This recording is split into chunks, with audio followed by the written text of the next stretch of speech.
Boa noite, pessoal. Sejam todos bem-vindos aí. A penúltima aula, né, gente? Penúltima aula teórica, assim, depois vai ser a revisão. Boa noite, André, Isabela, todo mundo. Hoje nós vamos terminar a aula de pâncreas, né? E amanhã a gente vai fazer a aula de GO. Aí, se sobrar um pouquinho, a gente faz junto com a revisão a última parte de GO, tá? Mas vamos lá, vamos começar aqui. Deixa eu compartilhar minha tela aqui com vocês. Me falem aí se deu certo aí, se estão todos vendo. Está sim. Ótimo. Ótimo. Então vamos lá. Gente, a última aula eu comecei pâncreas e parei aqui em pancreatite, né? Pancreatite aguda, porque é um tema um pouquinho mais extenso e aí não dava para a gente. Eu achei melhor a gente não começar e quebrar no meio do caminho o pancreatite, que senão ia ficar mais difícil de entender. Então, hoje nós vamos começar a partir de pancreatite aguda, tá? E aí, gente, eu acho que eu já tinha até comentado com vocês, tá? O diagnóstico atual de pancreatite aguda, a gente tem que ter 2 de 3 critérios, tá? Seja o critério clínico, que aí é uma dor em faixa no abdômen superior, né, muitas vezes acompanhado de náuseas, né, essa dor epigástrica. A gente tem que ter também, né, esse é o critério clínico. O critério laboratorial, que é a elevação de lipase e amilase, 3 vezes o valor do limite superior da normalidade, e os achados de imagem característicos, tá? Seja na TC, ressonância ou ultrassom, vou explicar para vocês. Mas então, o que eu estou querendo dizer aqui nesse primeiro slide? Olha, a gente tem 2 de 3 critérios para poder fazer o diagnóstico de pancreatite. Se eu tenho a imagem característica, fez lá a tomografia, o pâncreas está todo grande, com densificação ao redor, que eu já expliquei para vocês que quando tem inflamação, geralmente o órgão vai estar aumentado, vai ter densificação de gordura em volta. E aí eu pego e vou examinar o paciente está com a dor característica, aquela dor epigástrica, abdômen superior, em faixa, com náuseas, vômitos muitas vezes. E o principal diagnóstico, a principal suspeita é pancreatite. Eu não preciso do laboratório de amilase e lipase para poder fazer esse diagnóstico, tá? E a mesma coisa, se eu tenho lipase e amilase 3 vezes acima do valor normal, mais a clínica característica, eu não preciso do exame de imagem para fechar o diagnóstico, tá? Então, só tem que ter 2 dos 3. Antigamente, esse critério não era assim. Tinha que ter o laboratorial, tá? Tinha que ter o laboratorial. Hoje não precisa mais, tá? Se tiver imagem característica e o quadro clínico característico, mas tem que ser típicos, tá? Aí você pode não precisar do laboratório para poder confirmar. Outra coisa, eu já comentei com vocês. Oi? Mas caso faça o laboratório e ele vem normal, permanece o diagnóstico? Permanece o diagnóstico. Você tem 2 de 3 critérios. Se você tem a imagem típica e o quadro clínico típico, mesmo independente do laboratório, você já tem um critério, tá? Muitas vezes, gente, porque é raro, mas pode acontecer do laboratório alterar de maneira mais tardia, tá? E muitas vezes, às vezes, não está 3 vezes acima o limite superior, tá? Então, a gente não precisa obrigatoriamente do laboratório hoje. Se você tiver a imagem e o quadro clínico, você já fecha o diagnóstico. Da mesma forma que você não precisa da imagem. Se tiver o laboratório e o quadro clínico, você fechou o diagnóstico, tá? Mas tem que ser dessa forma. Lipase, amilase, 3 vezes o limite superior da normalidade, tá? Senão, a amilase está um pouco aumentada, fecha. A lipase está um pouco aumentada, fecha, tá? Tem que ser 3 vezes o limite superior da normalidade. Então, é independente do laboratório, independente. E se eu tiver laboratório e imagem, às vezes o paciente não tem o quadro clínico típico. Também o contrário. Às vezes o paciente está com uma dor inespecífica, enfim. E aí faz o laboratório faz a imagem, tá lá, né, o pâncreas grandão, todo densificado e lipase, amilase lá nas alturas. Mesmo tem que totalmente pegar exames com outra suspeita, e aí no laudo, né, sair sugestivo de pancreatite. Aí fala, ó, dose amilase lipase desse paciente que não um quadro rádio pancreatite. Aí dose amilase lipase dá lá positivo lá nas alturas. Ou seja, a clínica não estava sugestiva, mas os exames, né, confirmaram que era pancreatite. Beleza? Deu para pegar? E aí, gente? Deu para entender? Então, espero que sim. Então, ó, a imagem, Ô, ela Renato, só é necessária. Oi? tá travando um pouco e eu não entendi o que você Ah, tá. explicou, Mas não. o que você não entendeu? É porque embolou tudo, não deu para compreender. Teve uma parte que cortou. Tá, eu vou explicar de novo. A gente tem que ter 2 de 3 critérios. Então, assim, eu posso ter um quadro clínico. Se estiver cortando, vocês me falam, que pode ser internet, eu tento reiniciar aqui. Eu posso ter um quadro clínico que não é sugestivo de pancreatite, né? Igual eu comentei aqui, eu já cansei de pegar exames para outro motivo, e aí quando a gente vai analisar, por exemplo, a tomografia, está lá o pâncreas grande, aumentado, todo densificado, né? E aí a gente pega e liga para o médico assistente e fala, ó, dose amilase lipase, porque a tomografia está sugestiva de pancreatite. Esse paciente provavelmente tem uma pancreatite. E às vezes o quadro clínico era outro, totalmente diferente. O cara estava pensando em outra coisa. A dose amilase lipase está lá no alto. Tá? Então, eu preciso ter 2 de 3 critérios, gente. Independente de laboratório, independente de imagem, independente de clínica. Tá? Então, é igual o síndrome dos ovários policísticos. A gente não precisa ter o ultrassom característico de ovário micropolicístico, tá? Eu posso ter acima dos ovários policísticos com ultrassom normal. Se a paciente tiver a clínica e os hormônios alterados, fecha o diagnóstico. Se eu tiver a clínica e o ultrassom positivo, fecha o diagnóstico. Não preciso dosar os hormônios, tá? A mesma coisa aqui na pancreatite. Ok? Deu para entender agora? Deu sim, obrigada. Deu, né? Então, beleza.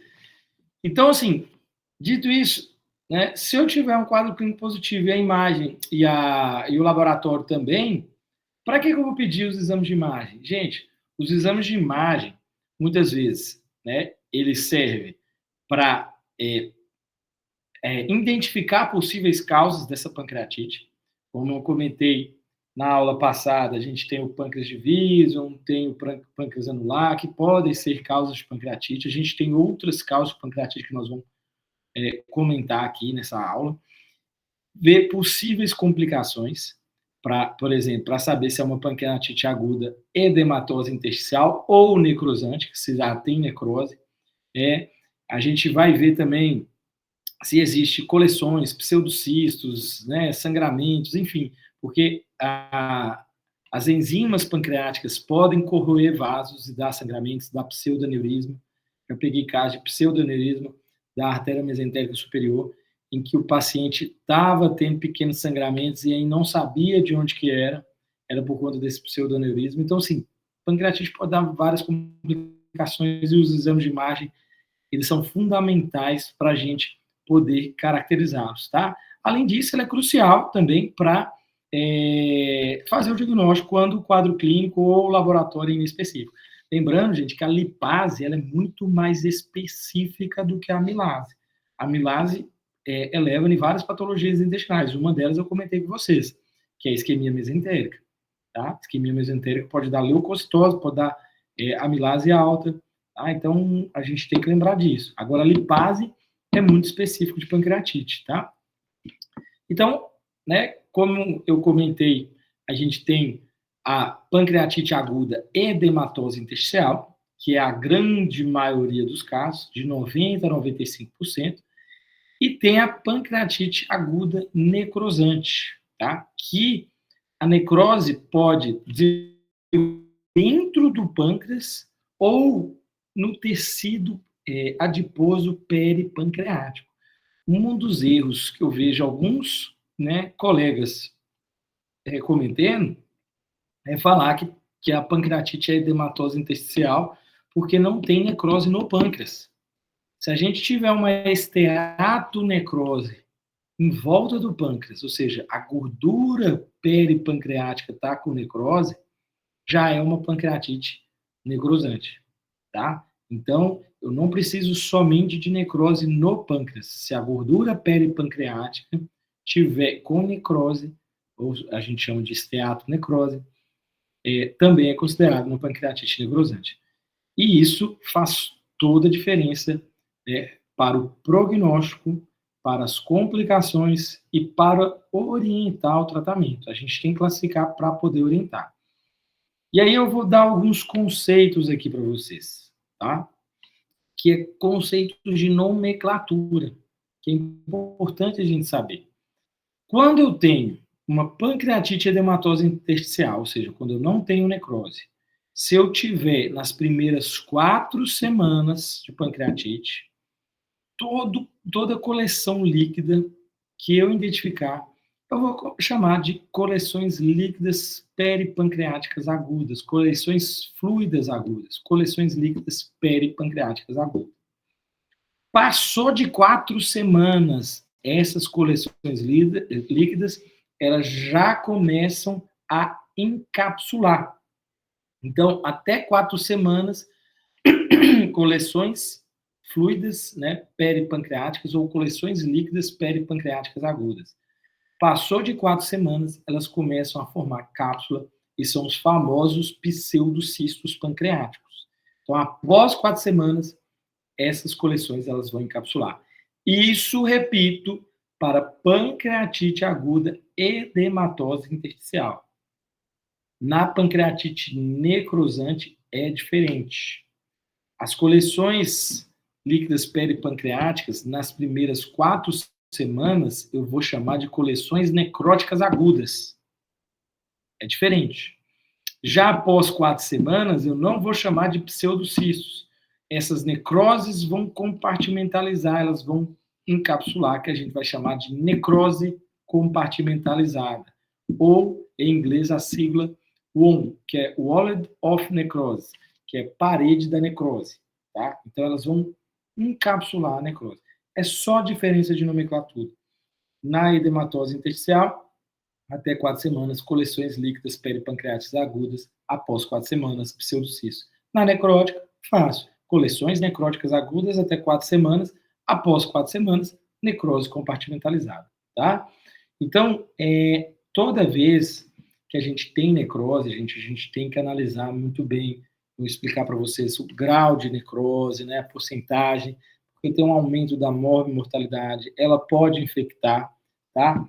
Na pancreatite, a gente tem várias complicações, a gente tem hemorragias, que eu falei para vocês, que é resultante de erosão de vasos, isso pode, né, dar uma autodigestão das paredes, né, e sangrar para a cavidade ou formar pseudoaneurismas, pode dar por irritação, uma trombose secundária, principalmente da veia esplênica, mais uma vez que a gente vai falando, isso aí eu tenho certeza que eu falei para vocês, e vamos sempre amarrando os conceitos. A referência para a gente achar o pâncreas é a veia esplênica. O pâncreas está acima, anteriormente à veia esplênica, anterosuperiormente à veia esplênica. Então, a primeira que muitas vezes sofre complicações resultantes da pancreatite é a veia esplênica. Pode dar o quê? Trombose da veia esplênica, tá? E também, obviamente, secundariamente, trombose da veia porta. A gente pode ter uma famosa complicação que é a fístula pancreato-pleural, tá? Então, essas fístulas pancreato-pleural ocorre que muitas vezes o diafragma ele é mais poroso, tá? Ou às vezes tem alguma descontinuidade e enzimas pancreáticas, como fala? suco pancreático, né, aquelas coleções pancreáticas, podem passar ali para o diafragma e dar o que? Derrame pleural. Então, uma das coisas que a gente vê de complicações frequentes da pancreatite chama-se derrame pleural. E aí, como que eu sei que tem essa fístula com ascite pancreática ou fístula com derrame pleural? No caso de derrame, eu peço para fazer uma toracocentese. Presta atenção nisso, viu, gente? Que isso é na clínica, no dia a dia. Se estão com paciente lá com pancreatite evoluiu com derrame pleural, ou tem um derrame pleural lá e há uma suspeita de pancreatite, funciona o derrame pleural e pede para dosar a enzima pancreática lá, no fluido do derrame pleural, tá? Na toracocentese. Vai estar lá, né, a enzima pancreática super aumentada. Então, é uma das formas que a gente faz também o diagnóstico dessa complicação. E pode dar o quê? Ascite também, né? Coleções para toda a cavidade abdominal. Então, a gente tem várias complicações na pancreatite. Vocês estão vendo que tem muita coisinha. Agora, isso aqui talvez seja uma das coisas mais importantes da pancreatite aguda, que é o índice de gravidade da tomografia. Tá? Isso aqui todo ano cai em prova de residência, gente. Todo ano, que é a pontuação de Baltazar. Quem está fazendo, quem já viu, quem já estudou o Medicurso, sabe que o Medicurso fala muito do Baltazar, que é uma classificação super famosa, então tem que saber, não tem jeito, não tem como escapar da classificação de Baltazar, porque isso aqui vai cair na vida de vocês, seja em prova, ou seja, em laudos de tomografia, em exames que vocês vão pegar, enfim. Primeiro vamos explicar a classificação de Baltazar. Não é difícil. A gente tem A, B, C, D, E. Então, A, B, C, D, E. 5 categorias. A primeira categoria é o A, o pâncreas normal, ou seja, o paciente está com pancreatite. Então, olha aqui para vocês verem aquilo que eu falei para vocês. Eu tenho o diagnóstico clínico e laboratorial, e aí quando eu faço a tomografia, o pâncreas está normal, sem alterações. Ou seja, Baltazar A ganha 0 pontos. Agora, o paciente tem o diagnóstico de pancreatite, fez a tomografia, eu tenho um aumento do pâncreas. O pâncreas está mais espessado, está mais gordinho, né? Só o aumento do pâncreas. Aí já é um Baltazar B, ganha 1 ponto. Eu fiz a tomografia, independente se o pâncreas está aumentado ou não, eu tenho gordura peripancreática densificada, eu tenho alterações inflamatórias peripancreática, tá? Ou no próprio pâncreas, no pâncreas ou na gordura peripancreática. Isso é um Baltazar C, ganha 2 pontos. Ou se eu tenho uma coleção líquida, independente de qual região que ela está, já é um Baltazar B de dado, ganha 3 pontos. E se eu tiver 2 ou mais coleções líquidas, né, eu tenho um Baltazar E, ganha 4 pontos. Então, o A, pâncreas normal. O B, eu tenho um aumento do pâncreas. O C, alterações inflamatórias pancreáticas e peripancreáticas. O D, coleções líquidas, ou uma coleção líquida. O E, 2 ou mais coleções líquidas. Tá? Então, é uma escala que vai aumentando. E aí, do A, B, C, D, E, eu vou somando 0, 1, 2, 3, 4 pontos. Sendo que o E, 2 ou mais coleções líquidas, ganha 4 pontos. E aí eu vou classificar esse pâncreas se ele tem necrose ou não. Se ele não tiver necrose, for uma pancreatite edematose intersticial, não ganha nenhum ponto, é 0 pontos. Se eu tenho necrose, e aí, subjetivamente, eu acho que está menor do que 1/3 do pâncreas, pega menos do que 30% do parênquima pancreático.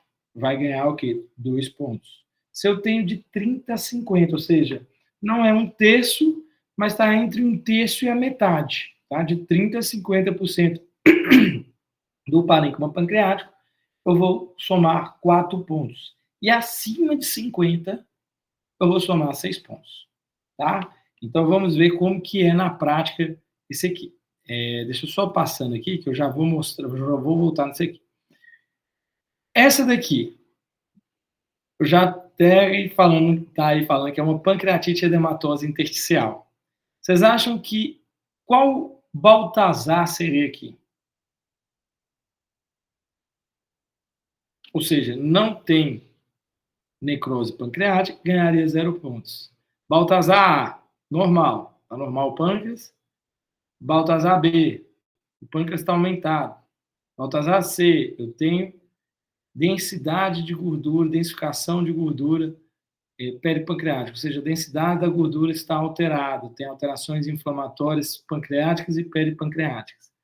Baltazar D de dado, eu tenho uma única coleção fluida, pode ser peripancreática ou em outra região da cavidade abdominal. Ou se eu tenho 2 ou mais coleções, eu tenho um Baltazar E. Nesse caso aqui, o pâncreas está normal ou está aumentado? Como é que eu sei isso? Tem densificação de gordura? Tem, eu acho que é Baltazar C, não? Quem falou? Isabela. Isabela. Você acha que tem coleção não, Isabela? Eu acho que coleção não, mas eu acho que tá tendo gordura ao redor do pâncreas, porque ela tem hiperdensa. E você acha que o pâncreas está aumentado ou está normal? Eu acho que tá normal. Normal? Tá. Alguém acha outra coisa? Ou não? Gente, então vamos comentar só esse caso aqui, que depois a gente vai treinar outros casinhos ali que eu vou voltar.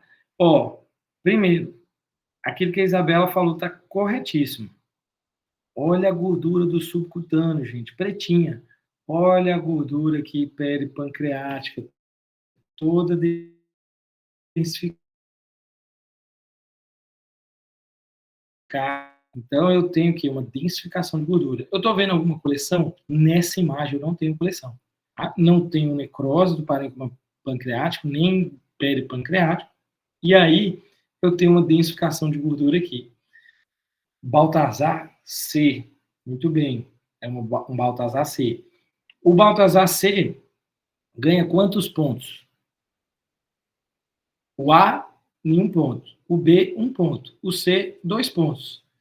Ele tem 2 pontos, mais 0, porque não teve necrose. Então, o índice de gravidade dele pela tomografia é Baltazar C com índice de gravidade total de 2 pontos. Ou seja, tem um bom prognóstico, tá? Tem um excelente prognóstico.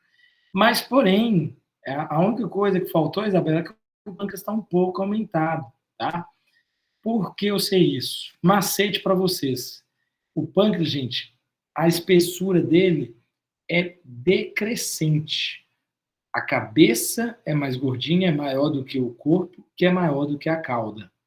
Então, se eu olhar aqui, ó, a região da cabeça pancreática, eu tenho uma espessura, vamos supor que o meço aqui está com 3 centímetros. Eu meço aqui está com 2,5 centímetros. Mas quando eu meço aqui, que teria que ser menor, é porque a cabeça é maior do que o corpo, que é maior do que a cauda. Aqui está bem mais inchado, está bem mais gordinho. Então, aqui eu tenho, né, um aumento da cauda do pâncreas. Da espessura da cauda do pâncreas. Outra maneira de eu ver que esse pâncreas está aumentado é eu perdi um pouco aquele formato cerebriforme do pâncreas. Ele está mais liso. Reparem como esse pâncreas está liso. Eu vou voltar aqui, aquele primeiro pâncreas que eu mostrei, dar aula para vocês. Olha como é que é o pâncreas, ó. Ele tem mais contornos ondulados, tá? Ele tem esse aspecto cerebriforme. Aqui ele está mais inchado, né? Ou seja, ficou mais liso, ou seja, eu perdi o formato, aquele aspecto cerebriforme, e a cauda está maior do que o corpo e a cabeça. Geralmente, pessoal, é mais ou menos assim, ó, a cabeça mede 2,5 centímetros, o corpo 2 centímetros e a cauda 1,5 centímetros. É mais ou menos isso. 2,5, 2 e 1,5, com algumas variações. Porém, a cauda geralmente é mais fina, né? Ele é mais gordinho e afina, tá? Então, geralmente é dessa forma. Ó, se vocês pegarem nos esquemas, geralmente a cabeça é mais gorda, depois é a cauda, e depois a cabeça é mais gorda, depois é o corpo e a cauda é mais fininha, tá? Então, geralmente a cauda sempre nos esqueminha é mais fininha. Se a gente está vendo a cauda mais gordinha, é porque, esse pâncreas está mais alterado, né? Tá mais aumentado. Então, vamos falar aqui sobre o papel da imagem. A gente já falou dos índices de gravidade da radiografia, vamos falar aqui do papel da imagem. Então, já comentei com vocês, esclarecer o diagnóstico quando o quadro clínico é confuso, avaliar a gravidade e, assim, determinar o prognóstico, detectar complicações, que eu já citei várias complicações aqui para vocês, determinar possíveis causas, tá? E lembrar que estudos de pancreatite leve pode ser normais, principalmente, né, nos casos iniciais, né, de pancreatite leve. Então, pode ser que uma tomografia, nos casos iniciais, seja normal, e aí, com o passar do tempo, a pancreatite evolui, e aí já começa a achar alterações na tomografia, ou no ultrassom, ou na ressonância, tá? Então, vamos falar aqui rapidamente sobre possíveis causas. Qual que é a primeira causa de pancreatite? De longe, a principal. Número 1, a campeã. Litíase biliar. Litíase biliar. E a segunda? Alcoolismo? E a terceira? Gente. Hipertriglicéridos. Ai, que palavra difícil. Triglicéridos muito altos. Isso. Também travei. Gente, ótimo. Vocês falaram, né, as principais causas. Porém, se a gente tinha um professor meu que até brincava, primeiro lugar, litíase biliar. Segundo lugar, litíase biliar. Terceiro lugar, litíase biliar. Ou seja, litíase biliar, ela é de longe primeiro, segundo, terceiro lugar. Ela está muito na frente das outras. Aí depois vem alcoolismo, hipertrigliceridemia, saiu. Tem em crianças, qual que é a principal causa? Crianças tem uma que a gente tem que saber que é trauma. Se tem criança com pancreatite, principalmente pancreatite de repetição, é critério para a gente acionar ou investigar se não está havendo maus tratos ou sim da criança espancada. Gente, radiologista tem um papel fundamental nessa questão da síndrome da criança espancada. A gente, quando começa a ver fraturas em diferentes fases de evolução numa criança, é um critério diagnóstico. Pancreatite de repetição é um critério diagnóstico. Tá? Então, assim, trauma é a causa mais comum em criança. Eventualmente, a criança lá teve um acidente, bateu, tal, levou uma bolada, qualquer coisa. Ok. Você está vindo frequentemente com pancreatite, opa, sinal amarelo. Essa criança pode estar vendo, né, tá tendo maus tratos em casa, né? Enfim, aí tem que investigar. Tá? Mas não esquecer, crianças é trauma. Adultos, de longe, litíase biliar. Gente, a radiografia, mais uma vez, aqui, a gente sempre fala como o primeiro exame que vai avaliar, vai direcionar para a gente fazer os estudos subsequentes. Mas, de verdade, a radiografia tem muita baixa sensibilidade para dar um diagnóstico ou para favorecer um diagnóstico de pancreatite. Existem alguns sinais que eles falam, que é o sinal do cutoff ou da alça sentinela, que eu vou mostrar para vocês, mas são sinais muito questionáveis, sinais muito inespecíficos. Dificilmente a gente vai basear só nisso, né? Então, para que serve mais a radiografia? Para a gente também avaliar possíveis complicações, tipo derrame pleural, né, de uma fístula pancreato-pleural, que eu comentei com vocês, para a gente ver atelectasias que pode dar, porque o pâncreas ele começa a babar as enzimas digestivas mais do lado esquerdo. Se tiver uma fístula, geralmente a gente tem um derrame pleural do lado esquerdo, a gente tem uma elevação do diafragma, que pode ser por conta de uma ascite. Essa elevação do diafragma pode dar atelectasia basal do pulmão, porque se está elevando o diafragma, está diminuindo o pulmão.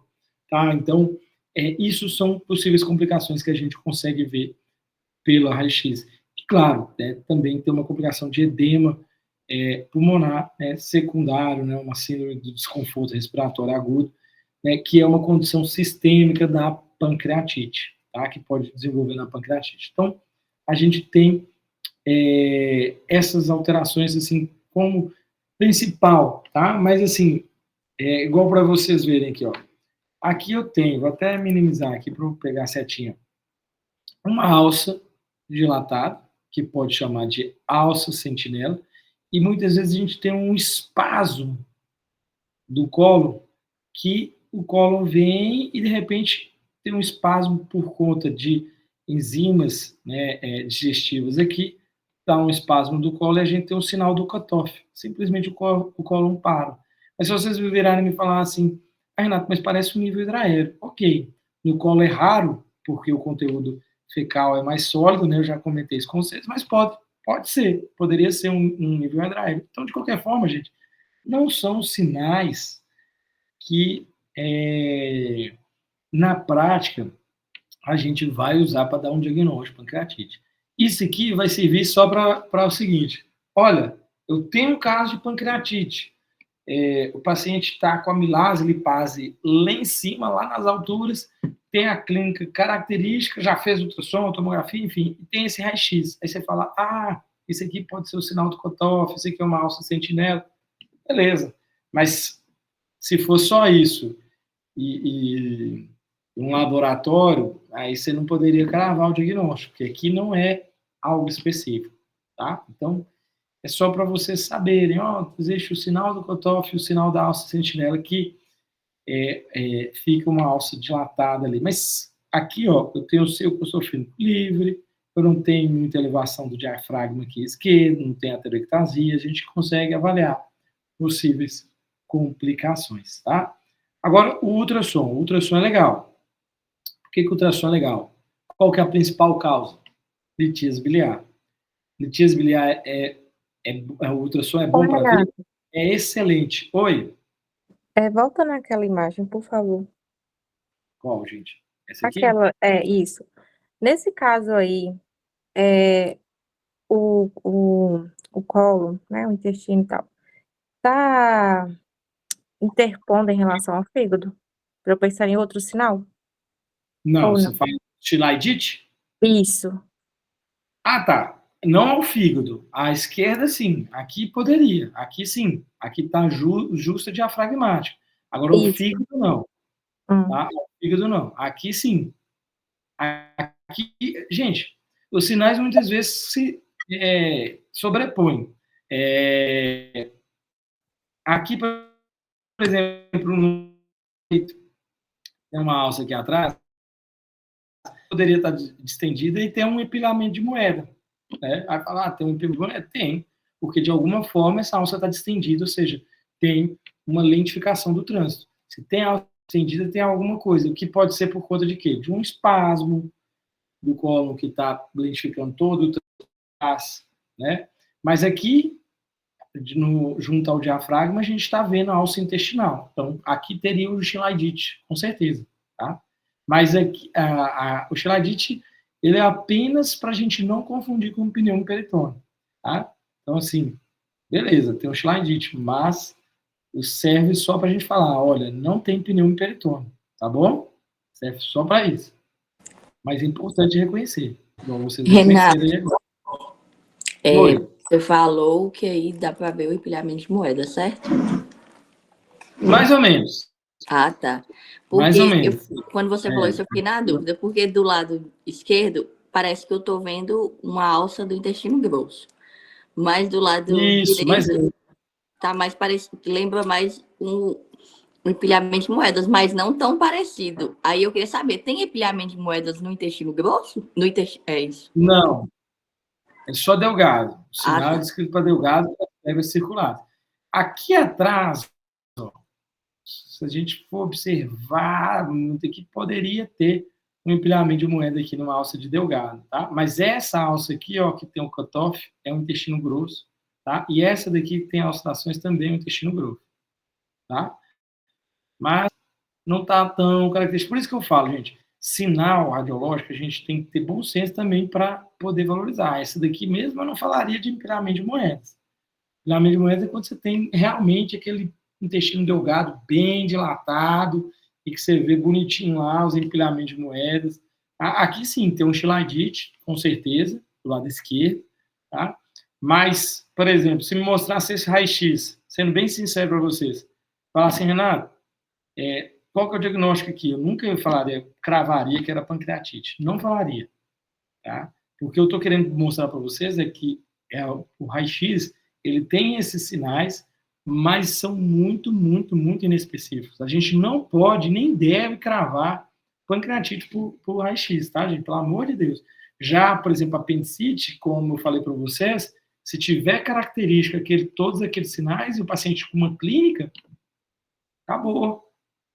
Obviamente, o raio-x não é o melhor método para dar diagnóstico para apendicite, mas você pode cravar quando tem clínica favorável, que muitas vezes você não precisa nem de exame de imagem quando você tem a clínica favorável. Mas você tem a clínica favorável e o raio-x sugestivo, você precisa de outro exame. Aqui, não. Aqui a gente, né, tem esses sinais escritos, por isso que eu trago para vocês, mas não são sinais que, digamos assim, emocionam, falam, nossa, aqui é pancreatite. Não, tá? Aqui é o seguinte, tem um cutoff, a alça está dilatada em volta do pâncreas, ó, tem alças dilatadas, o pâncreas está aqui, ó, é a topografia do pâncreas, a alça sentinela, beleza, tá ali. Mas só se eu mostrasse só esse raio-x, sem mais nada, a gente não dá diagnóstico. Fala assim, quadro clínico tipo de pancreatite, é pancreatite? Pode ser, não dá para cravar. Tem que fazer o laboratório ou outro exame de imagem, tá? Para a gente fechar.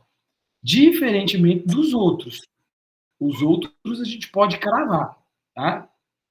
Só mais uma dúvida que eu não entendi bem. Esse cut-off é o que mesmo? É essa dilatação aí? É o cut-off, né? Que é tipo o sinal do cut-off é tipo de onde que interrompeu, né? É o seguinte, o colo, por conta das enzimas digestivas, ele sofre um espasmo. Então ele fecha de uma vez, é como se tivesse uma obstrução. Ele tá ali, essas enzimas, elas são altamente inflamatórias, né? São enzimas digestivas, irrita ali o colo e fechou, tem um espasmo. Então o que a gente vê? A gente vê simplesmente o colo fechado, parecendo um nível hidroaéreo, tá? Mas realmente é o sinal do cutoff que aqui interrompeu, entendeu? E daqui para cima deu uma dilatada porque ele sofreu um espasmo. Então por isso que a alça sentinela é em volta do pâncreas, porque geralmente esses espasmos do cutoff é perto do pâncreas, né? Claro que eu posso ter enzimas digestivas espalhadas pelo abdômen. A gente pode ter uma ascite secundária à pancreatite, mas nesse caso aqui, geralmente é peripancreático, geralmente do lado esquerdo ainda. Deu para entender? Mais ou menos, espero que não caia na prova. Então vamos lá, ó, deixa eu tentar ver aqui, ó. O cutoff é um espasmo, olha, principalmente do cólon descendente. Gente, é como se fosse assim, irritou o colo, ele fechou. Se ele fechou, ele dilata para cima, porque o trânsito ele não continua, tá? Ele não continua. Então aqui, ó, tem um pâncreas aqui, o pâncreas está todo inflamado, essas enzimas aqui estão principalmente do lado esquerdo, né? E ali do cólon descendente, sofre um espasmo. Se ele sofreu um espasmo, olha aqui, eu estou vendo aqui ele dilatado e daqui para cá eu não vejo nada. Cutoff, é como se tivesse cortado ele. Cortou aqui, ó. Como se fosse um nível hidroaéreo. E aí ele dilatou para cima. Tipo, é isso. Entendeu? Não tem muita coisa ali para a gente destrinchar desse sinal, né? Mas é um sinal muito inespecífico. Quem é que está falando? Maria Tereza. Maria Tereza. Eu ia falar Maria Tereza, já estou reconhecendo algumas vozes. Então, aqui, ó, Maria Tereza, geralmente é por conta desse espasmo abrupto. Interrompeu ali de lado, tá? Nada, é isso, tá? Ficou mais claro ou não? Sim. Então, ótimo. Mas você não se preocupa não, porque é muito inespecífico, tá? Agora, o ultrassom não. O ultrassom ele é excelente para ver cálculos biliares, que é a principal causa, tá? A gente pode dar complicações tipo trombose, áreas de necrose pode ser vistas pelo ultrassom, tá? Só que aqui vai uma grande macete assim para vocês. Olha, o ultrassom, gente, ele geralmente as alterações pancreáticas da pancreatite, na grande maioria das vezes, vai ser muito difícil de ver ou muitas vezes vai ser normal pelo ultrassom. A tomografia vai estar alterada e o ultrassom muitas vezes vai estar normal. Então, assim, se o paciente for magrinho, tiver uma boa janela acústica, aí a gente vai ver todas aquelas características que a gente vê na tomografia, que é aumento do volume pancreático, a gente vai ter líquidos peripancreáticos que a gente vai ver, o pâncreas pode ficar heterogêneo, né? Então, assim, todas as alterações que eu vou comentar para vocês aqui na TC, que eu já até comentei já naquele caso que eu mostrei para vocês do Baltazar, a gente vai ver aqui no ultrassom. Mas o ultrassom, mais uma vez, é como se fosse na diverticulite. Olha, peguei uma pancreatite pelo ultrassom, cravei pancreatite pelo ultrassom. Cravei assim, paciente com clínica sugestiva, chegou lá, tem o ultrassom sugestivo, a gente pode cravar ou sugerir no laudo que é pancreatite. Porém, o ultrassom ele é principalmente para tentar identificar possíveis causas, por exemplo, litíase biliar ou cálculos biliares. Paciente que é alcoólatra vai ter o quê? Alcoólatra vai ter ou cirrose ou esteatose, né, hepática, né, que a esteatose, uma das causas é o alcoolismo, então não tem nada na vesícula, tem um pâncreas todo esteatótico, opa, dá para a gente ver pelo ultrassom. Tem uma hepatopatia crônica, um paciente cirrótico, opa, a gente vai ver pelo ultrassom, tá? Então, gente, o ultrassom é muito bom para ver isso, né? Complicações, trombose de veia esplênica, de veia porta, líquido livre. Agora, as alterações do pâncreas podem ser vistas pelo ultrassom, tá? Aqui podem ser vistas, mas é mais difícil, tá? Então, principalmente para a gente ver isso aí, ó. Opa, deixa eu só fazer aqui, ó. O cálculo biliar, a vesícula com a pedrinha ali, ó, e fazendo sombra, uma sombra bem forte. O ultrassom é excelente para ver litíase biliar. Agora, a gente pode ver também, né, o pâncreas lá aumentado de volume. Olha, mais uma vez, o tamanho da cauda, se eu for medir daqui, e o tamanho, por exemplo, aqui do corpo, ou da cabeça, aqui está muito mais gordo. Então, aqui vocês já aprenderam que só de olhar eu não posso ter a cauda mais espessa do que o corpo, do que a cabeça. E aqui, gente, é costume.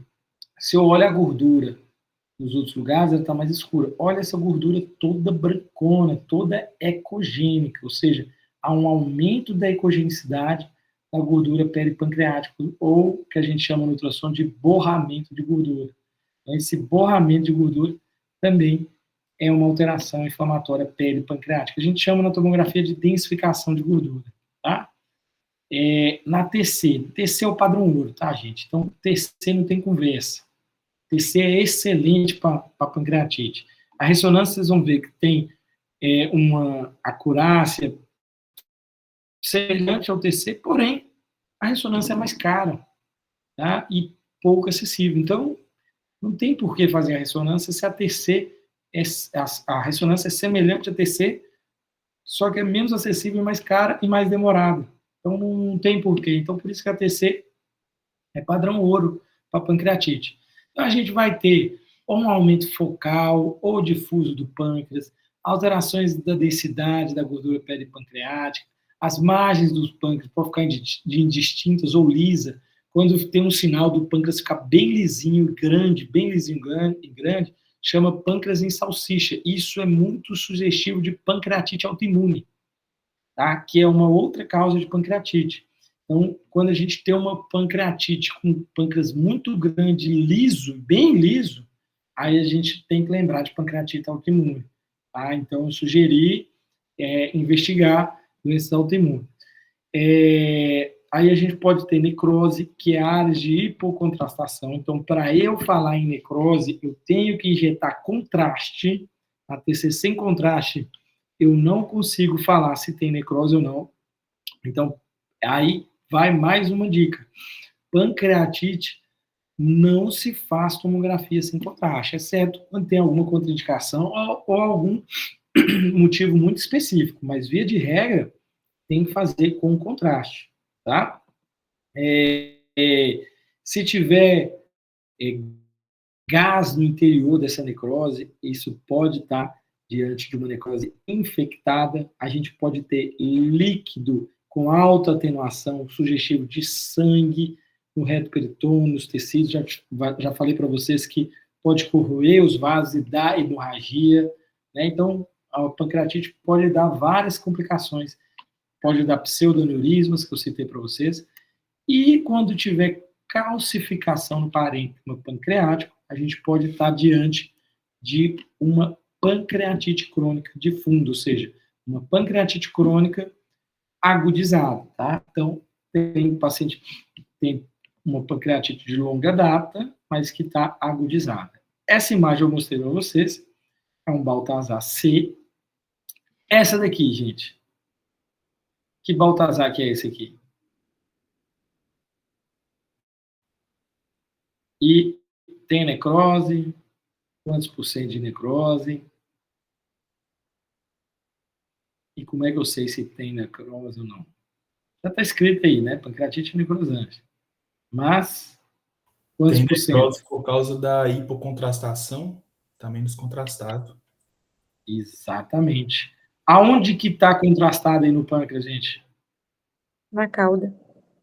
Só na cauda.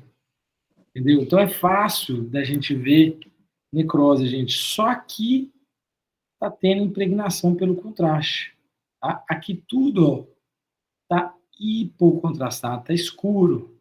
Então, na cabeça, no corpo, está tudo escuro. Se eu pego o pâncreas aqui todo e eu tenho essa área impregnando e aqui toda essa área aqui sem impregnar, ou seja, toda essa área com necrose, eu dividiria esse pâncreas em menos de 30% de necrose, de 30% a 50% ou mais de 50% de necrose.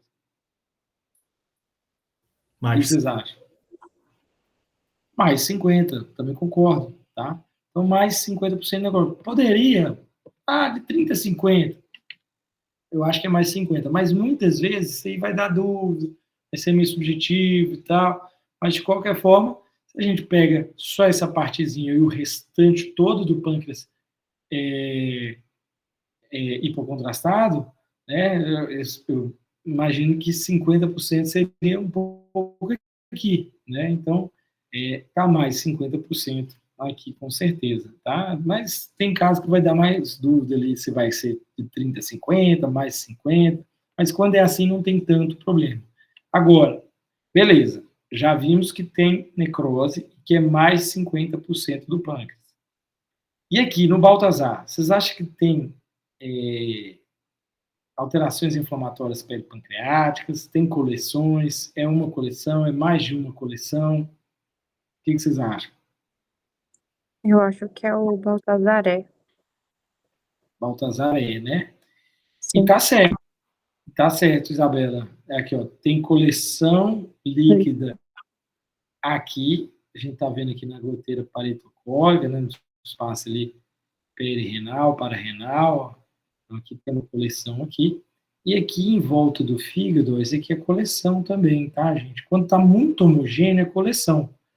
Muito homogênea, assim, é coleção. Densificação, você ainda consegue ver a gordura, só que ela fica mais densa. Agora, quando ela está homogênea, escorrendo, assim, ó, é coleção. Tá? Então, ele é líquido. Vamos ver esse aqui. Ó, esse aqui está interessante também.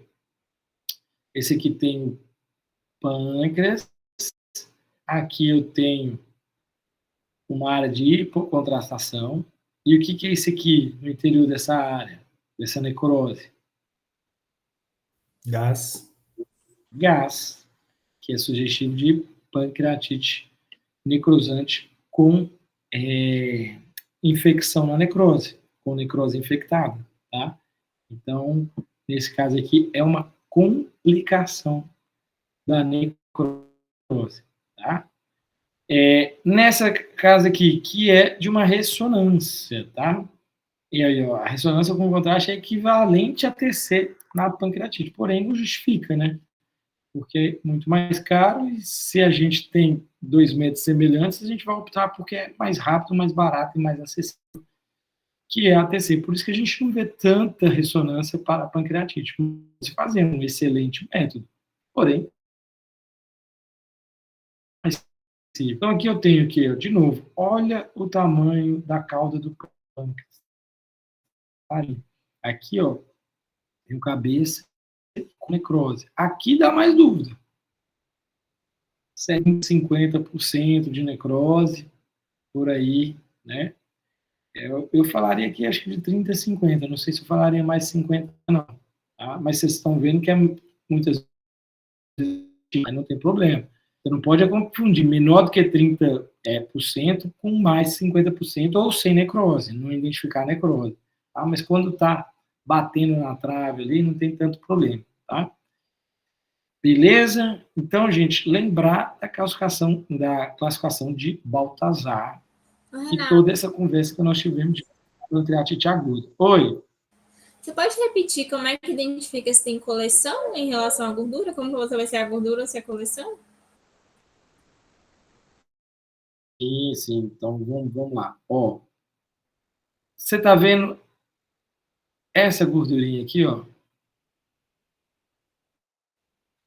Eu ainda consigo ver o pretinho da gordura. É um cinza que não está tão homogêneo. Agora, olha como que é coleção. Aqui eu não estou vendo gordura entremeada. Ó. Isso aqui é líquido, ele fica mais homogêneo. Tá? Eu acho que travou. É como se tivesse... Porque você está falando, você estava falando e não estava vendo a imagem. Estão vendo agora a minha imagem, não? Sim, de pancreatite. E aí, gente? Tá, então vamos lá. Ó. Vou mostrar nessa imagem aqui mesmo. Ó. Vocês estão vendo aqui o líquido, ó, ele é homogêneo. Chega a escorrer aqui, ó. Fica um cinza homogêneo. Agora, aqui, ó, a gente está vendo a gordura densificada. Tá? Aqui é uma densificação, aqui não é líquido. Ó, a gordura, ela fica assim, ó, pretinha. E quando ela começa a ficar densificada, tipo aqui, ó, eu começo a ter umas traves, uns... A imagem tá saindo e voltando. Toda hora. Parece que sua internet tá ruim aí, tipo, tá lenta e não dá tempo de mexer a seta. Eita. O tempo todo ou só agora? Assim, eu sei que no início aconteceu, mas depois estava dando para ver, né? Tem um tempinho que tá dando as travadinhas, mas bem rápido, sabe? Nem deu diferença, mas agora para explicar assim deu. Uhum. Eu acho que é a internet mesmo. Hoje ela estava ruim, a internet aqui. Estou em Pirapora e às vezes a internet aqui fica ruim mesmo. Deixa eu tentar ver aqui. Vocês estão vendo a setinha aqui mexendo? Sim. Sim. Então, ó, gente, densificação é quando a gordura ela fica, né, mais, o próprio nome já diz, né, mais densa, porém ela não fica totalmente homogênea. Igual, por exemplo, aqui, ó, a gordura normal. Aqui eu tenho uma densificação. Olha a diferença de líquido. Vê se vocês estão vendo aqui. Passou a imagem aí? Passou. Passou. O líquido ele fica totalmente homogêneo. Ó. É um cinza mais homogêneo. Isso aqui é líquido. Isso aqui eu poderia chamar de densificação, aqui em cima. Ó. Porque olha como é que a gordura normal ela é toda pretinha. Aqui eu ainda consigo ver que é gordura, porém ela está mais densificada. Agora aqui, ó, aqui tá todo um cinza homogêneo. Aqui eu não tenho densificação, aqui eu tenho líquido. Aqui já formou uma coleção líquida. Deu para entender? Deu sim, obrigada. Ótimo. Gente, se estiver travando, vocês podem me falar, viu? Qualquer coisa eu tento reiniciar a internet aqui, mas eu vou lutar para a gente não fazer isso, porque eu acho que a gente vai perder mais tempo. Mas vamos ver, tá? Vamos ver se a gente consegue. Se estiver travando demais, vocês me falam, pode falar. Gente, a pancreatite crônica, tá? A pancreatite crônica é resultado, né, de um processo contínuo, prolongado, em que o pâncreas inflama e cicatriza, inflama e cicatriza, inflama e sofre fibrocicatrização, sofre fibrose. E aí, isso vai, ao longo do tempo, resultando em alterações morfológicas irreversíveis, com disfunção pancreática endócrina e exócrina permanente, tá? Então, de longe, aqui o campeão é o quê? Álcool, tá? Porque é repetição, tá? Então, a pancreatite de repetição leva a uma pancreatite crônica. Então, muitas vezes é o quê? Álcool. A gente vai ver em pacientes de longe, que a gente vai ver pancreatite alcoólatras, tá? Pode ser de causas idiopáticas? Pode. Pode ser por conta de fibrose cística, pode ser por conta de pancreatites autoimunes, né, doenças autoimunes, né, tem coledocolitise, tumor na cabeça do pâncreas, tem outras causas que podem dar uma pancreatite crônica. Mas, porém, viu pancreatite crônica, a primeira coisa que tem que pensar é alcoolismo, tá? Não pode esquecer. E a gente tem, principalmente, 4 achados que a gente tem que saber, pancreatite crônica, tá? Que é dilatação do ducto pancreático principal, calcificações pancreáticas, aí vocês lembram da aula de raio-x em que fica o pâncreas todo calcificado, alterações no tamanho do pâncreas, ele vai atrofiar o parênquima, e a gente vai ter muitas vezes o quê? Pseudocistos, que não eram pancreatites de repetição, essa pancreatite teve coleções fluidas, passou de 4 semanas, elas encapsularam. Então, nas pancreatites crônicas, é muito comum a gente ver pseudocistos de pancreatites prévias, tá? Então, a gente vai achar também pseudocistos. A pancreatite crônica no ultrassom, gente, muitas vezes a gente vai ver, né, aqueles foquinhos ecogênicos com sombra, né, que é o quê? A calcificação, tá? As calcificações pancreáticas. Vê uma área hiperecogênica com sombra, com sombra, com sombra. Identificou que é calcificação, em várias calcificações do pâncreas, tem que lembrar de pancreatite crônica. Na TC é muito mais fácil. Olha aqui todos os achados característicos. Eu tenho o quê? Uma dilatação do ducto pancreático principal. Lembrando, gente, que o ducto pancreático principal, ele é quase que um espaço virtual. Ele tem 2 milímetros. 2 milímetros é muito fininho, tá? Então, assim, é quase que um espaço virtual. Você está vendo aqui o ducto pancreático principal todo dilatado, tem que lembrar, né, de pancreatite crônica, porque você tem uma dilatação do ducto. Olha o parênquima aqui, ó. É só isso, tá? Só um papelzinho o parênquima. Então, pâncreas é quase todo ducto dilatado, e aqui a gente tem fininho o parênquima. E fora várias calcificações. Então, nesse caso aqui, eu tenho quase todos os sinais. Eu tenho dilatação do ducto pancreático principal, calcificações no parênquima, atrofia do parênquima, só faltou pseudocistos aqui para a gente falar de todos aqueles 4 sinais, tá? Aqui mostrando Renato, só. Então, Oi. Obrigatoriamente, não precisa ter os 4 achados. Não, mas se você tiver calcificação e atrofia do parênquima, você praticamente está matando o diagnóstico de pancreatite crônica. Mas geralmente esses 3 andam juntos, tá? Calcificação, atrofia do parênquima e dilatação do ducto pancreático principal. Um que pode não estar muito presente é o pseudocisto pancreático, tá? Que é esse caso aqui.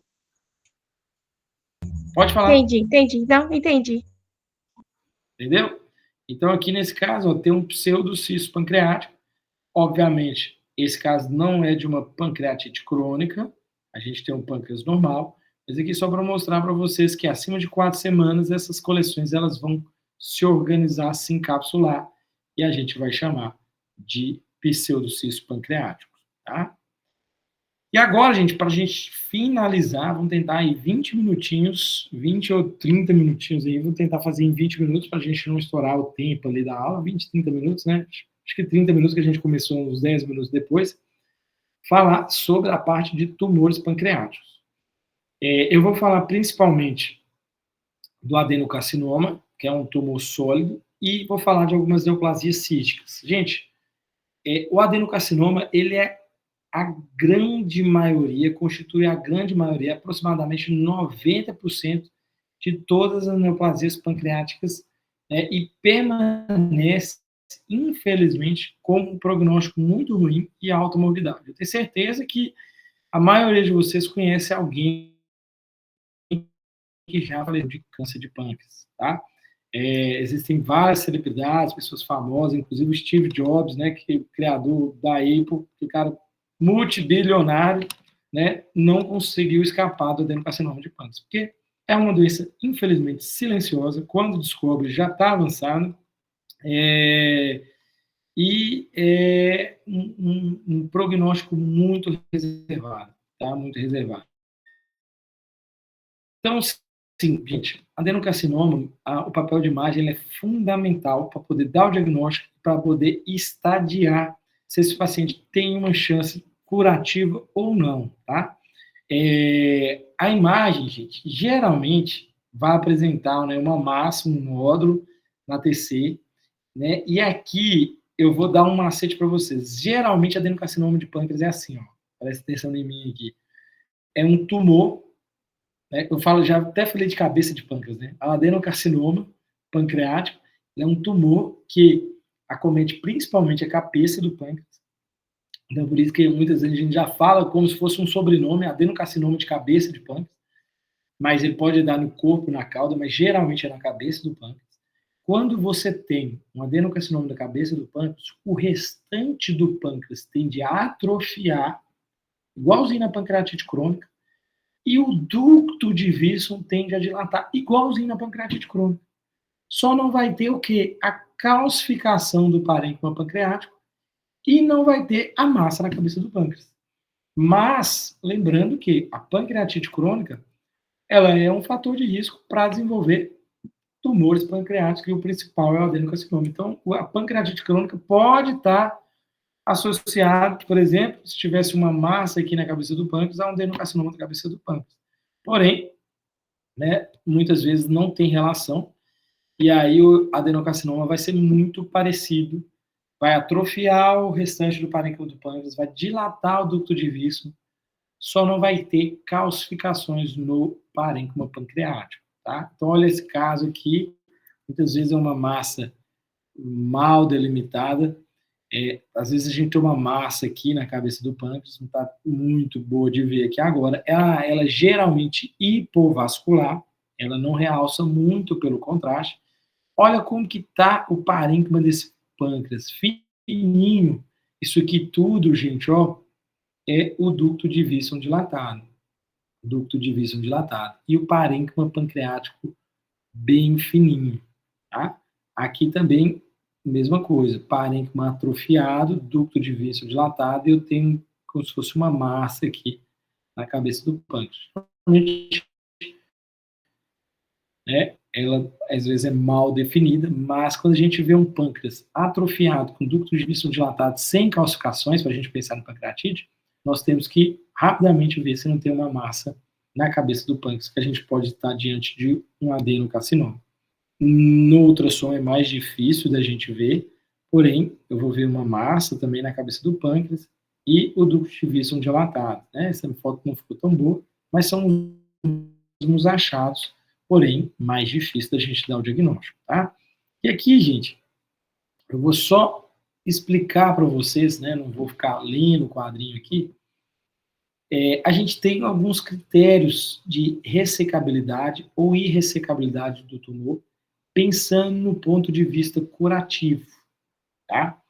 Então, quando a gente tem, por exemplo, metástases peritoneais, gosto nesse caso aqui, carcinomatose peritoneal, vocês acham que esse tumor de pâncreas, ele é ressecável? Sim ou não? Se eu tiver várias metástases para o fígado, ou para o carcinoma, ou no peritônio, vários nódulos, ó, nódulo aqui, nódulo aqui, nódulo aqui, nódulo aqui, aqui, tudo no peritônio. É ressecável ou irressecável? Vocês estão me ouvindo? Eu acho que é irressecável. Estamos irressecável. Irressecável. Já tem metástase à distância. Não adianta submeter o paciente a uma cirurgia de alto risco, que não vai ser do ponto de vista curativo. Você pode fazer até uma cirurgia para aliviar algum determinado sintoma, uma forma paliativa e tudo, mas do ponto de vista curativo não tem jeito. Se a gente tem uma invasão vascular, por exemplo, está invadindo a veia esplênica, é irressecável ou é ressecável? Ressecável. Ressecável. Por quê?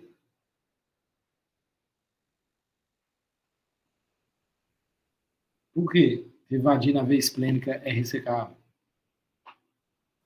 Porque, no caso, eu estaria pensando que daria para PVC um baço? Nesse sentido?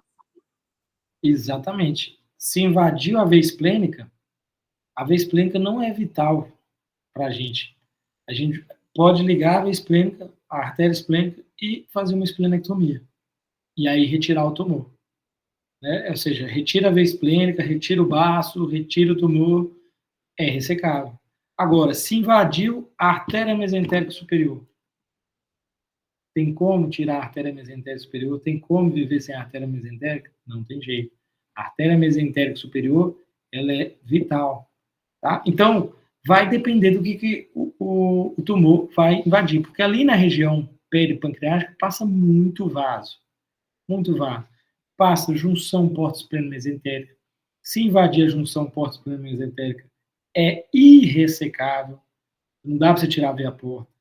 Se invadir a artéria mesentérica superior, é irressecável. Tá? Se invadir tronco celíaco, é irressecável. Se invadir veia esplênica, artéria esplênica, é ressecável, porque a gente pode fazer uma esplenectomia. E como que eu sei se invadiu o vaso ou não, gente? A gente tem praticamente 2 sinais, tá?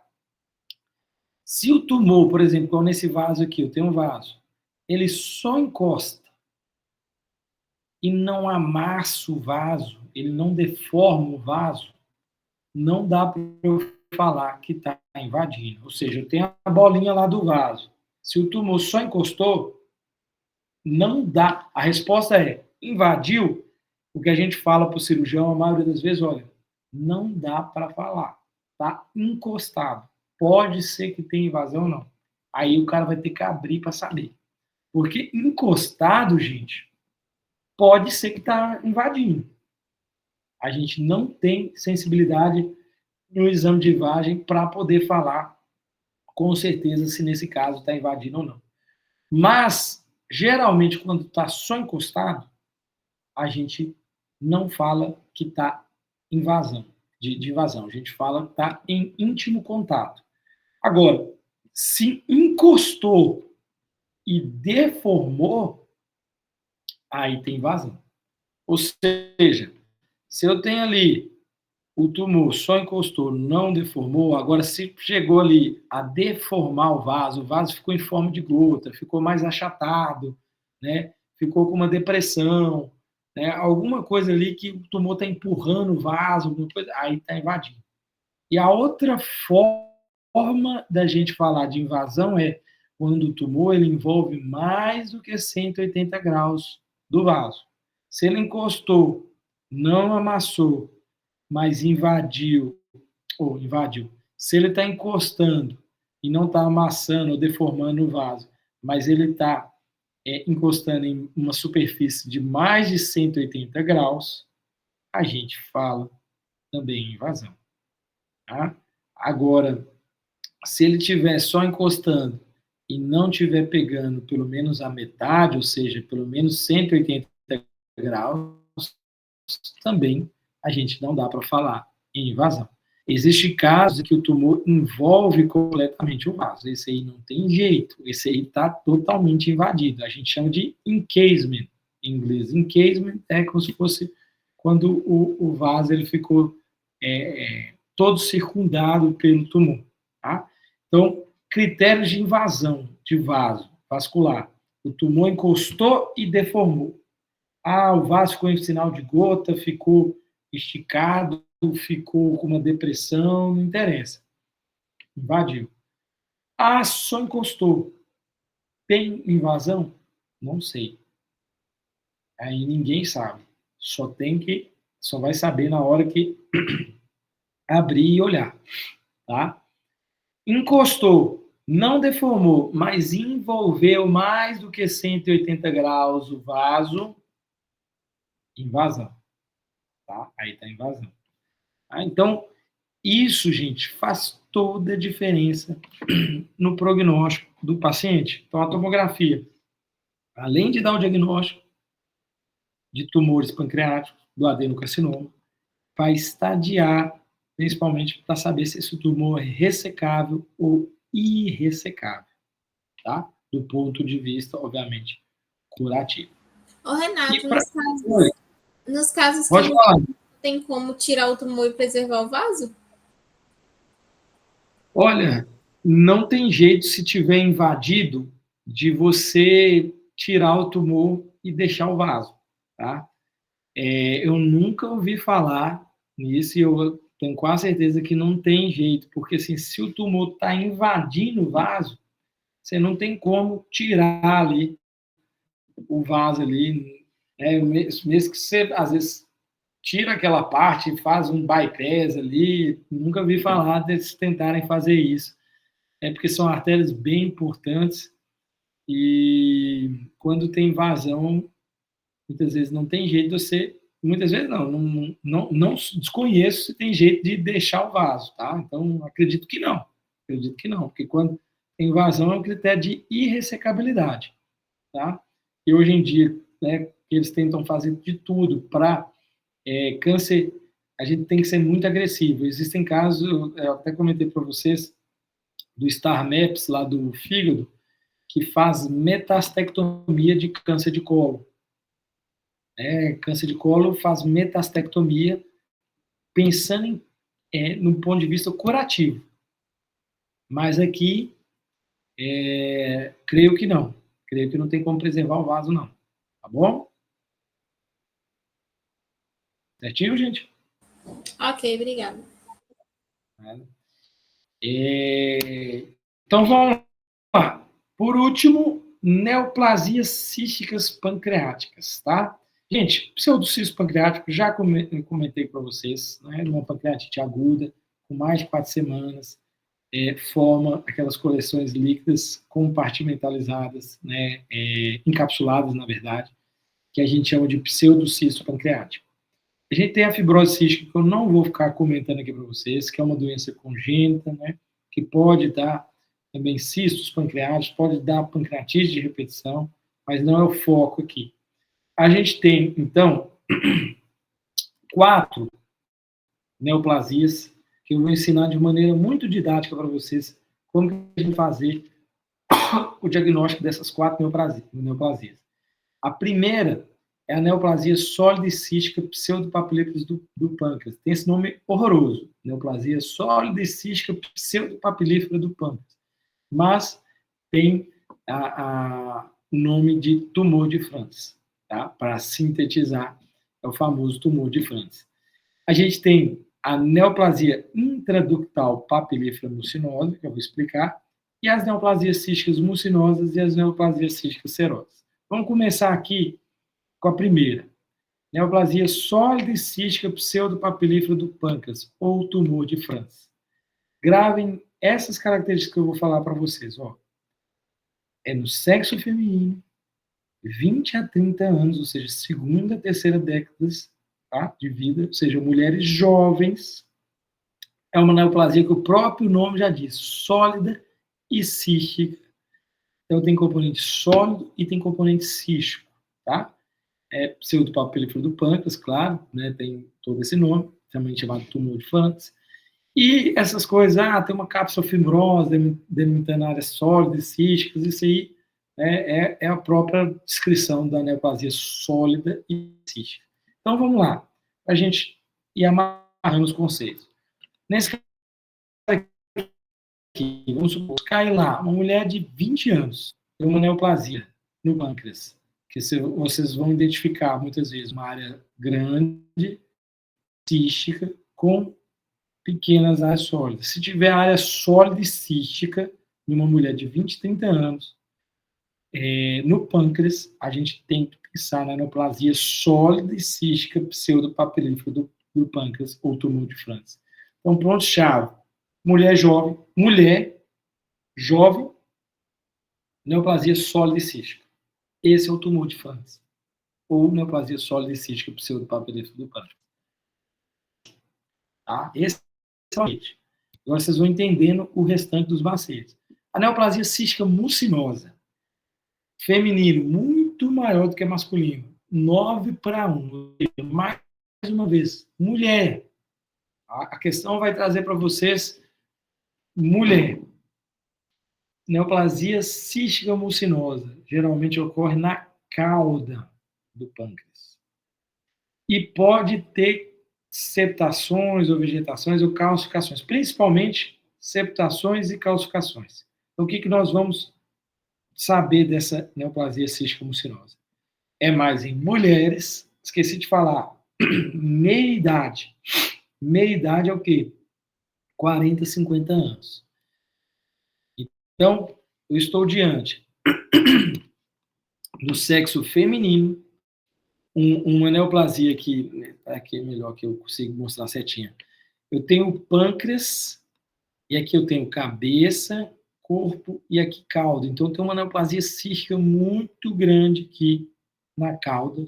Geralmente ela é mais homogênea, eu posso ter uma pequena septação, uma fina calcificação, mas é uma mulher de 40 ou 50 anos, com uma neoplasia cística grande no pâncreas, geralmente na cauda. Então, neoplasia sólida e cística pseudopapilífera do pâncreas ou tumor de Franz. Mulheres jovens, 20, 30 anos, tem que ter componente sólido, tem que ter componente cístico. Neoplasia cística mucinosa. Mulheres de meia idade, 40, 50 anos, geralmente pega mais cauda. Pode ter septações ou pode ter calcificações, mas é uma neoplasia geralmente maior e mais homogênea, não tem componente sólido. Aí, a gente tem aqui, mais uma vez, neoplasia cística mucinosa, um tumor, um cisto, é um tumor benigno, né? Uma neoplasia cística, um tumor cístico grande, na cauda do pâncreas, com uma pequena calcificação. Mulher de 50 anos, neoplasia cística mucinosa. E aí a penúltima, neoplasia cística serosa. Aqui também tem um predomínio mais em mulheres. Tá? Geralmente não tem localização preferencial igual a neoplasia cística mucinosa, que é mais na cauda. Porém, aqui eu tenho múltiplos pequenos cistos, podendo ter alguns maiores na periferia, mas são vários cistos ali, como se fossem vários cistos agrupados. Pode ter também calcificações. Então, como que eu vou ter a neoplasia cística serosa? Aqui, gente, são vários cistinhos, pode até simular uma massa sólida, mas são vários cistinhos juntos com cistos maiores na periferia e em mulheres mais idosas, de 60 anos para frente. Então, são mulheres mais velhas, né, de 60 anos para frente, 60, 70, 80 anos. Então, neoplasia cística serosa, são múltiplos cistos, múltiplos geralmente pequenos cistos, pode ter alguns maiores na periferia, em mulheres mais idosas. Então, o tumor sólido e cístico pseudopapilífero do pâncreas, o tumor de Franz, ele é conhecido como tumor da filha. Já a neoplasia cística mucinosa, que é ali 40, 50 anos, mais na cauda, é o tumor da mãe. Já a neoplasia cística serosa, que tem múltiplos pequenos cistos, é a neoplasia da vovó, tá? Então, é fácil de relacionar esses três quando a gente vê uma imagem de uma neoplasia cística no pâncreas. E por último, gente, deixa esse aqui por último, porque ele é diferente. Homens e mulheres são iguais, 1 para 1, e a gente está falando da neoplasia intraductal papilífera mucinosa. Aqui, ó, só um próprio nome já mata, intraductal. Igual tem a neoplasia sólido cística pseudopapilífera do pâncreas, que tem que ter sólido cístico, aqui tem a neoplasia intraductal. Então, eu tenho que ter comunicação do cisto ou com o ducto principal, ou com o ducto secundário, ou com ambos. Vou mostrar para vocês. E muitas vezes ou é assintomático ou é causa de pancreatites recorrentes. Como que essa neoplasia é intraductal? Gente, eu posso ter o ducto pancreático principal, e aí eu tenho cistos que comunicam com esse ducto pancreático principal, tá? Então aqui, ó, tem o ducto pancreático principal, e eu tenho como se fosse um cogumelinho aqui, ó, um cistinho pequenininho. Isso aqui é uma colangiorressonância, tá? Olha lá, o ducto pancreático principal terminando junto com o colédoco, não tem pâncreas diviso. E aí, na hora que eu estou analisando, eu tenho como se fosse uma imagenzinha cística, né? Como se fosse um divertículozinho ali, comunicando com ele. Isso que é uma neoplasia intraductal, neoplasia cística intraductal papilífera mucinosa, tá? Que a gente chama de TIMP ou IPMN, que são siglas em inglês, tá? E aí, 2 últimos slides, para amarrar o conceito para vocês, tá? Para amarrar o conceito para vocês, 2 últimos slides, tá? Então, esses aqui, ó.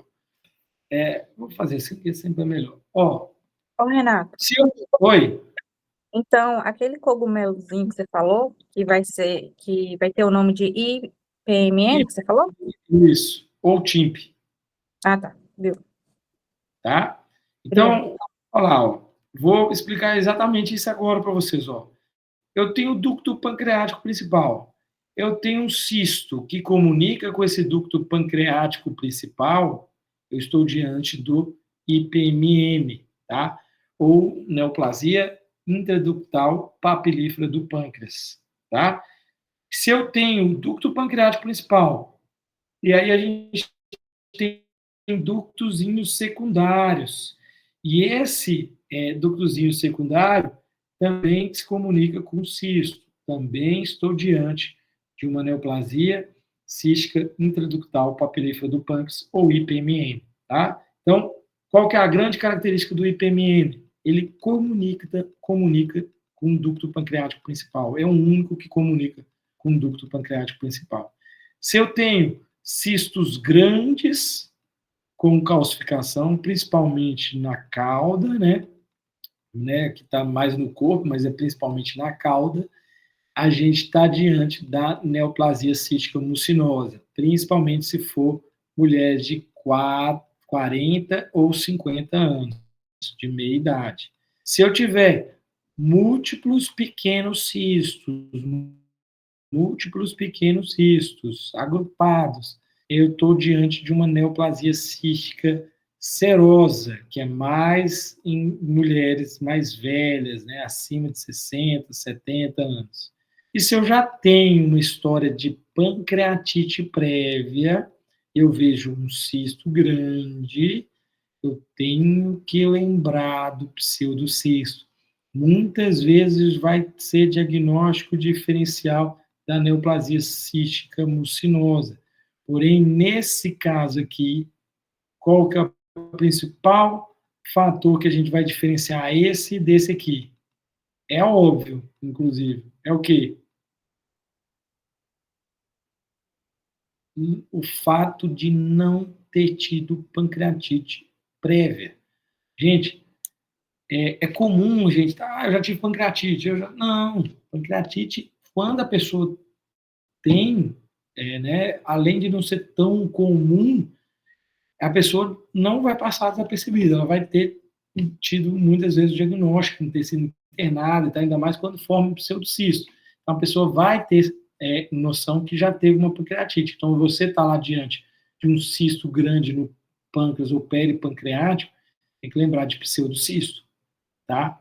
Então, não, nesse caso aqui, tem que ter história de pancreatite prévia. Nesse aqui, geralmente não tem, e uma outra coisa que faz diferenciar é um pouco de calcificação ali na parede, quando tem, tá? Então, um fluxograma aqui. Vi um cisto pancreático, comunicou com o ducto pancreático principal, tem que lembrar de TIMP. Mas, vamos lá no fluxograma. Tem um cisto pancreático. Tem história de trauma ou pancreatite, lembrar de pseudocisto do pâncreas. Não tem história de pancreatite. Vamos lá, estamos diante de uma neoplasia cística. Aí, são microcistos, vários pequenos cistos. Comunica com o ducto ou não comunica? Não comunica com o ducto. Então, é a neoplasia cística serosa. Você lembra da neoplasia cística serosa? São vários pequenos cistos. Vários pequenos cistos da vovó acima de 60, 70 anos. Então, vários pequenos cistos que não comunicam com o ducto, né, pancreático principal ou secundário. Comunicam com o ducto pancreático principal. Então, nós vamos lembrar de TIMP ou IPMN, que é a neoplasia cística intraductal papilífera do pâncreas. Porém, não são microcistos, são macrocistos. Macrocisto, né, o macrocisto, tem que lembrar da neoplasia cística mucinosa, que a grande diferença vai ser com neoplasia, com pseudocisto pancreático. Porém, aqui tem, já mata na história, ó, história de pancreatite ou trauma, tá? Então, esse é o fluxograma, tá? Gente, finalizamos o pâncreas, tá? Ixi, Maria, deixa eu... Qual que era o diagnóstico diferencial do pseudocisto? É a neoplasia cística mucinosa, Maria Tereza, que os dois são cistos maiores, né? Gente, não é difícil. Eu sei que é a primeira vez que vocês estão ouvindo isso, né? Mas assim, ó, vi mulheres jovens, né? Pensa aí, de 20, 30 anos, com uma neoplasia cística, com conteúdo sólido e cístico, tem que lembrar do tumor de França. Vi pequeno cisto. São vários pequenos cistos que não comunicam com o ducto pancreático principal. Lembrar de neoplasia cística serosa. E qual que é a faixa etária? Acima de 60, mulheres mais idosas, né? Principalmente mulheres. Viu uma neoplasia cística grande, não tem história de trauma ou de pancreatite, lembrar de neoplasia cística mucinosa. É em mulheres de meia idade, 40, 50 anos. Tá? Geralmente é mais na cauda e geralmente pode ter calcificação. Tá? Agora, teve história de trauma pancreatite, tem um cistão grande, lembrar de pseudocisto. Comunicou com o ducto, aí é TIMP ou IPMI. Tá? Pancreatite aguda. Lembrar que ele tem que ter 2 de 3 critérios, não precisa de todos os critérios. Lipase é mais específica, amilase. Os exames de imagem, muitas vezes servem para fechar o diagnóstico, mas principalmente para ver possíveis complicações ou causas, por exemplo, a litíase biliar no ultrassom, a gente consegue ver muito bem. Lembrar dessas complicações, trombose de veia, sangramentos por conta da corrosão de vasos, por conta da autodigestão lá, por conta das enzimas pancreáticas.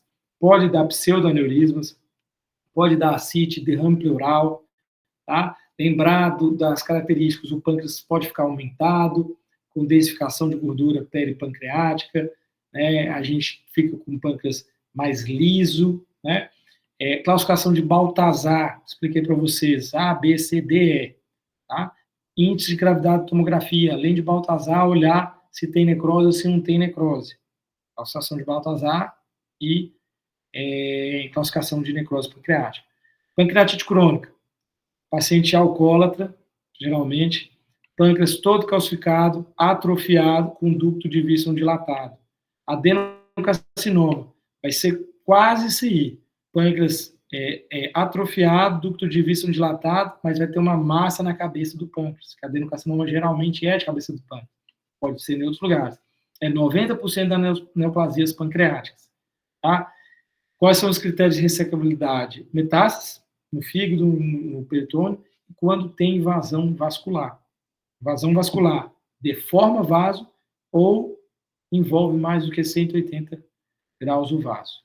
Tá? Fiz um resumo de tudo que a gente falou aqui, sei que a aula às vezes é muita informação, mas espero que né, tenha contribuído aí para vocês aprenderem um pouquinho mais de pancreatite, né, de tumores pancreáticos aí, do ponto de vista radiológico, do ponto de vista da radiologia, tá? Claro que a gente fala um pouquinho de clínica também, que é essa questão de ressecabilidade, porque a gente tem que saber também, né? Porque, acima de tudo, nós somos médicos e nós estamos ali contribuindo ali para decisões ali que podem mudar a vida do paciente. Então, a gente tem que ter noção clínica e cirúrgica, não tem jeito.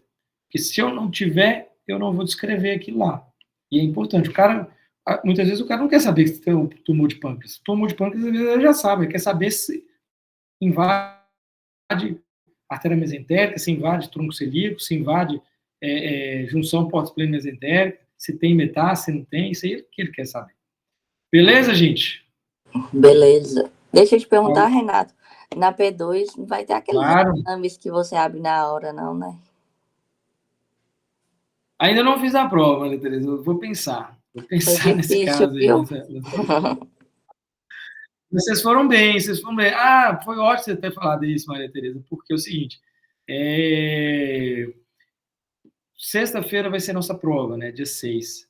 Aí, a partir de segunda, eu vou estar só por conta aí de resolver essas questões da prova e tudo, e já meio que fechar o semestre para vocês.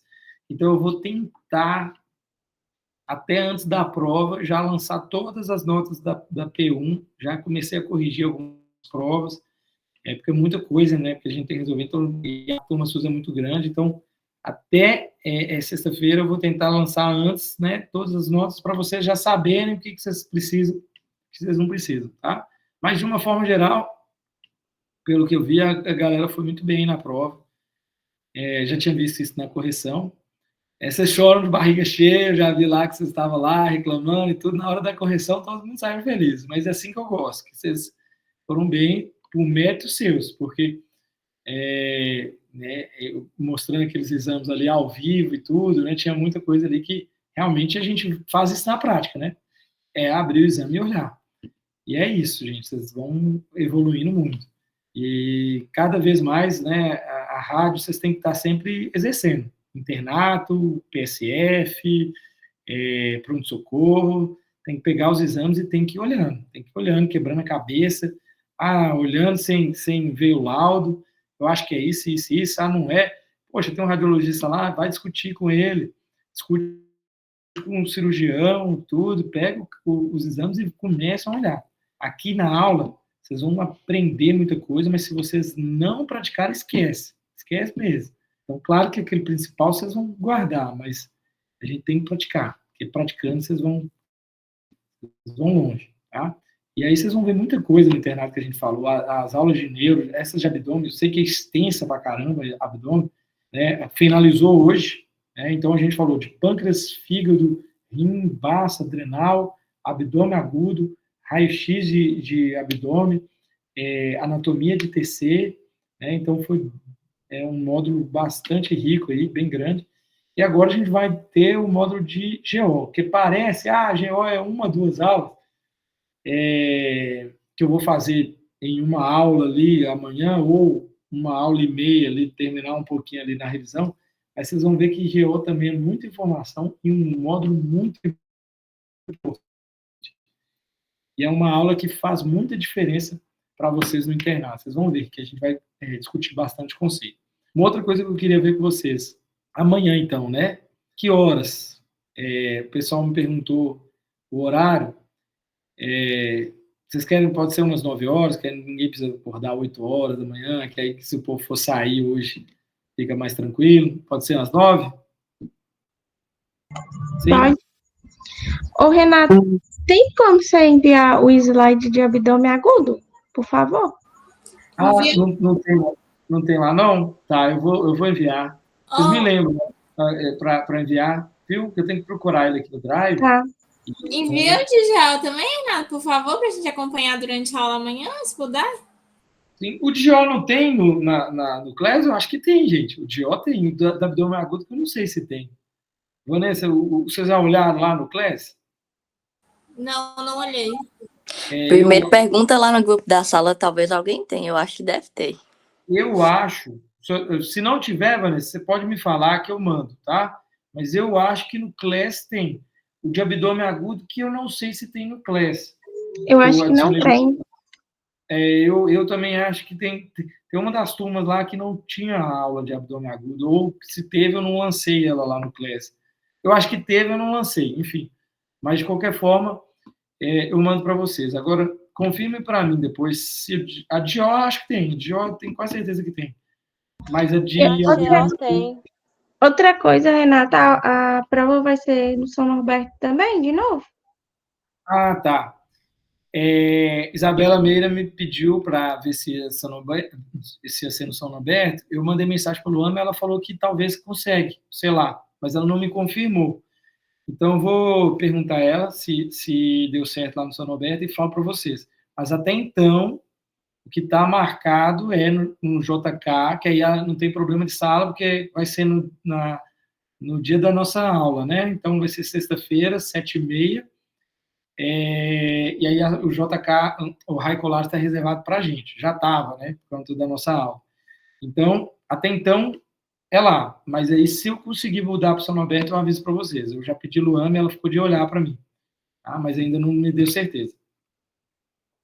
Porque o São Norberto é melhor para todo mundo, né? Mais perto, enfim. É bem mais central. Pois é. Hein, Renato, só observação. Eu não estava reclamando, eu gostei muito dos exames ao vivo, achei interessante. Mas na próxima seja uma atividade prática para a gente laudar, ao invés disso. Ao invés de lascar na prova. Não, eu sei, gente. Eu falo que eu reclamo de barriga cheia zoando. Porque lá na hora da prova, o povo ficava assim, ai, meu Deus, por que você está inventando essa questão viva e tal. Essa questão viva, realmente, eu nunca tinha feito, não. Foi a primeira turma que eu fiz essa questão viva. Mas eu sempre quis fazer, sabe? Assim, eu tinha vontade de fazer mais coisa ali com vocês, ali, tipo de... valeu, Isabela, conseguiu a aula de GO, né? Aí manda pro pessoal aí, então. Aí vocês podem acompanhar amanhã, viu? Aí eu sempre quis fazer mais coisas, inclusive, né, sempre falo, uma vez até levei ultrassom e tudo, mas é muito corrida, é muito grande as matérias, e aí às vezes não dá para a gente fazer alguma coisa prática e tudo. Mas assim, quando vocês estiverem no internato, alguma coisa assim, a gente vai fazendo essas atividades. Tá? Igual no ultrassom, dá para fazer a gente fazer muito treinamento no ultrassom, gente. O ultrassom é mão. O ultrassom tem que colocar a mão, não tem jeito. Eu falo assim, raio-x, TC, você aprende olhando. Ultrassom você não aprende olhando, não. Você ficar lá só acompanhando o cara fazendo ultrassom, vendo ali todo dia, você não aprende. Você tem que pôr a mão. Tem que pôr a mãozinha lá e fazer. Senão, não aprende. Tá? E é um método hoje que é fantástico, que é o ultrassom, gente. Ultrassom você faz tudo. Praticamente não tem contraindicação, igual eu falei para vocês, exceto, por exemplo, obviamente, você não vai fazer um transvaginal numa paciente que nunca teve relação. Mas, assim, tirando isso, você pode fazer ultrassom intraoperatório, tudo, tá? Então, é um método fantástico. Mas é isso, gente, a gente vai conversando aí, e amanhã a gente vai se encontrar, então, às 9h, online, para a aula de GO, correto? E segunda-feira a gente mata a matéria com a aula de revisão e encontramos sexta-feira na P2, a última prova aí, depois vocês vão ficar livres de mim. Não aguenta mais ver esse tecivão aí de rádio, né? Gente, todo mundo me fala para fazer um curso. Eu tenho esse projeto, sabe? Mas falta tempo, mas eu vou arrumar ainda. Vamos ver, a gente vai discutir nisso aí. Tá bom, Maria Tereza? Valeu, Vitor. Um abraço para vocês aí. Bom descanso. Não vou falar bom fim de semana, porque amanhã a gente ainda vai encontrar. Oi, Dani? Tô dando boa noite. Então tá. Boa noite, gente. Até amanhã. Até a próxima. Tchau, tchau.